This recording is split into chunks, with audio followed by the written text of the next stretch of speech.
बिस्मिल्लाहिर्रहमानिर्रहीम। आज हम डिस्कस करेंगे basic concept and terminology of database. तो बेसिक जो डेटाबेस के हम टर्म्स बार बार यूज कर रहे होते हैं, फील्ड को यूज कर रहे होते हैं, रिकॉर्ड को यूज करते हैं, फाइल को यूज करते हैं, रिलेशन को। तो ये बेसिक टर्म्स क्या है? ये जो टर्म्स है ये पेपर के पॉइंट ऑफ व्यू से बहुत ज्यादा इंपॉर्टेंट है, क्योंकि डायरेक्ट है तो कोई तारीफ पूछेगा कि डिफाइन करो फील्ड को, define record, what is file, जब पूछ लेगा डेटा सेट उसका दूसरा नाम क्या है, या वो टेबल की तारीफ पूछ सकता है, रिलेशन की। तो ये बेसिक जो टर्म्स है ना, ये पेपर के पॉइंट ऑफ व्यू से सबसे ज्यादा इंपॉर्टेंट है, क्योंकि अगर आपको डेटाबेस को अच्छे से समझना है तो आपको ये कंसेप्ट क्लियर होना चाहिए। देखिए, डेटाबेस के अंदर जो स्मॉलेस्ट यूनिट है जिसको एक यूजर एक्सेस कर सकता है वो है फील्ड। यानी डेटाबेस के अंदर फील्ड से छोटा कोई और जो है ना नहीं है, कोई टर्म नहीं है। यानी कि लार्जेस्ट स्मॉलेस्ट यूनिट जो है ना वो डेटाबेस के अंदर वो फील्ड ही है। और ये है क्या? Collection of character. Collection of character को हम क्या बोलेंगे?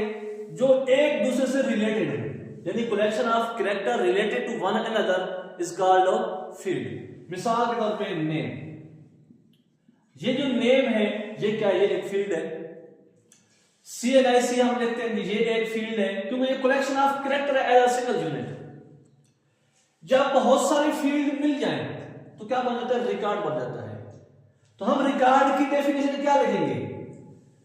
Field the set of field as a single unit.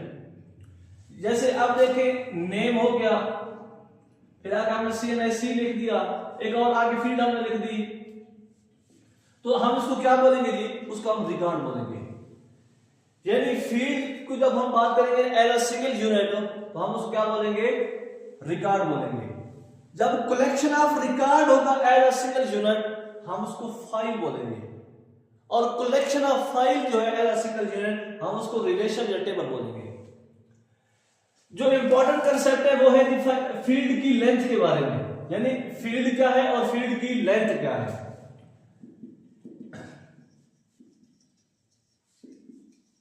Field की लेंथ जो है ना उसकी दो टाइप्स हैं, या तो वो फिक्स होगी, फिक्स्ड लेंथ बोलेंगे, या वो वेरिएबल होगी। दो तरह की जो है लेंथ हो सकती है, या फिक्स्ड होगी या वेरिएबल होगी। फिक्स्ड लेंथ मतलब ये है कि हमारे पास जो कॉलम है हमने उसकी कैरेक्टर पहले से फिक्स कर दिए हैं। मिसाल तौर पे ये देखें, 1 2 3 4 5 हम इसके कॉलम क्या कर दिए? फिक्स कर दिए।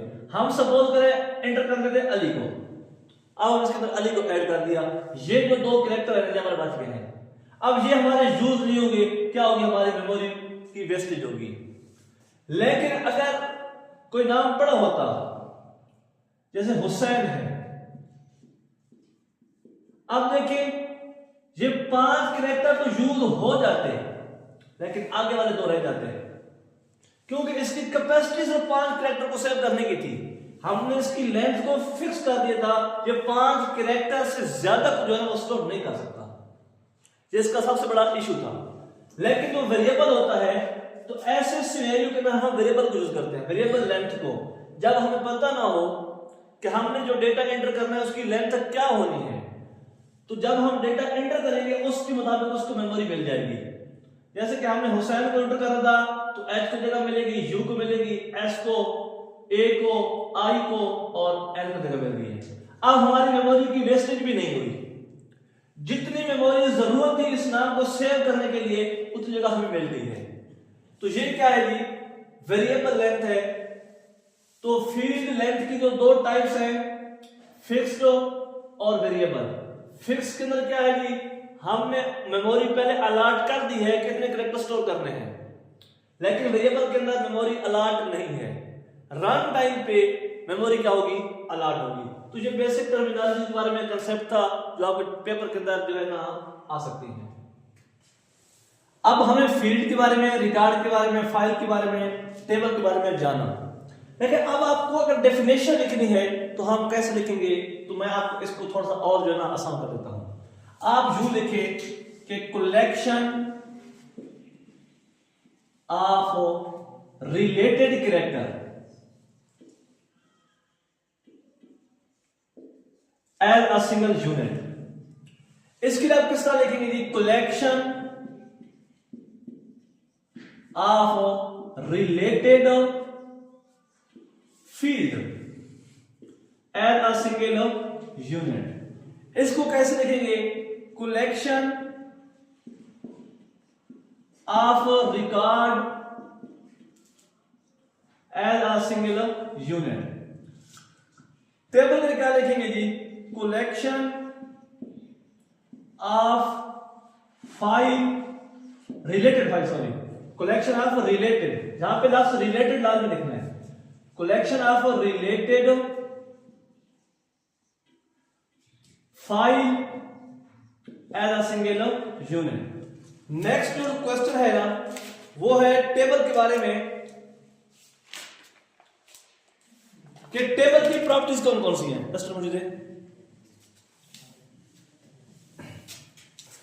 नेक्स्ट जो है वो है प्रॉपर्टीज ऑफ रिलेशन के बारे में कि रिलेशन के अंदर कौन कौन सी जो है ना खासियत होती है रिलेशन की।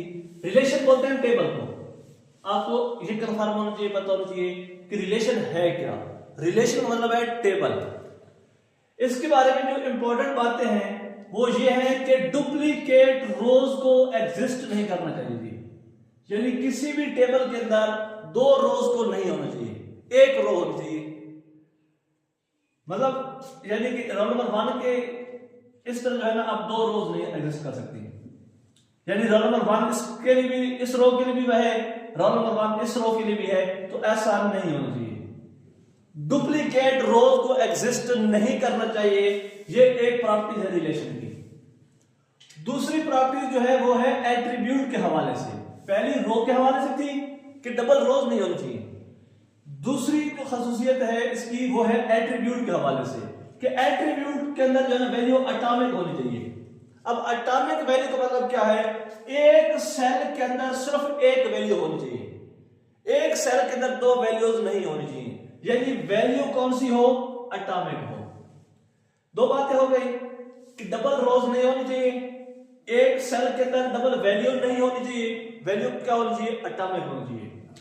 जो थर्ड और फोर्थ है ना वो है नंबर ऑफ रोज के हवाले से कि जो ऑर्डर है ना रोज का ये कोई मीनिंग नहीं रखता। बेशक तरतीब इनकी चेंज हो, कोई फर्क हो नहीं पड़ता। अगर बात करें कॉलम की तो जो कॉलम का जो ऑर्डर है ये भी कोई इंपॉर्टेंट नहीं है। बेशक आपका यहां पे जो है ना रोल नंबर है तो आप रोल नंबर यहां पर लिख दें। यानी कॉलम की जो तरतीब है ये भी जिस तरह मर्जी हो, कोई फर्क नहीं पड़ता। रोज की जो तरतीब है इससे भी कोई फर्क नहीं पड़ता। तो ये बेसिक प्रॉपर्टीज थी रिलेशन की।